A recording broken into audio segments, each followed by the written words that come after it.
പ്രവർത്തകർ ബന്ധപ്പെട്ടു എന്നാണ് പറഞ്ഞത്. അതോടൊപ്പം തന്നെ അർജുൻ വിഷയത്തിൽ കുടുംബത്തിനൊപ്പം അമ്മയ്ക്കൊപ്പം നിന്നുകൊണ്ട് മാത്രമേ ഞങ്ങൾ പ്രവർത്തിക്കൂ. അമ്മ അറിയാതെ ഒരു നീക്കുപോക്കും ഈ വിഷയത്തിൽ ഞങ്ങൾ ചെയ്യില്ല എന്ന് ഉറപ്പുവരുത്താണ്. ഈ മുഖ്യമന്ത്രി കണ്ടതടക്കം തന്നെ അർജുൻ്റെ അമ്മയുടെ സമ്മതത്തോടെ കൂടിയായിരുന്നു. അവരെ വീട്ടുകാരെ അറിയിച്ചുകൊണ്ടാണ്. അതിനുശേഷം വന്ന സമയത്ത് ഞങ്ങൾ വീട്ടിൽ പോയിട്ടുണ്ട്. മനാഫിനെതിരെ കുടുംബം ഉന്നയിച്ച ആരോപണങ്ങൾ താങ്കളുടെ ശ്രദ്ധയിൽപ്പെട്ട് കാണും. എന്താണ് അതിൽ പറയാനുള്ളത് ആക്ഷൻ കമ്മിറ്റി കൺവീനർ എന്ന നിലയിൽ? മനാഫ് ഇത്രയും ദിവസം അവിടെ കഷ്ടപ്പെട്ട് നിന്നു എന്നുള്ളത് ശരിയാണ്.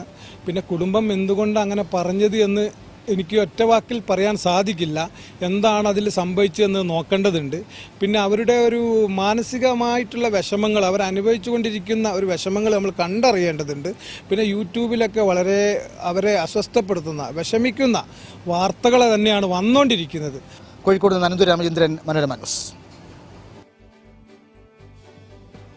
വല്ലാത്തൊരു കാര്യമായി പോയല്ലേ? ഒരു എന്താ പറയാ, അർജുനെ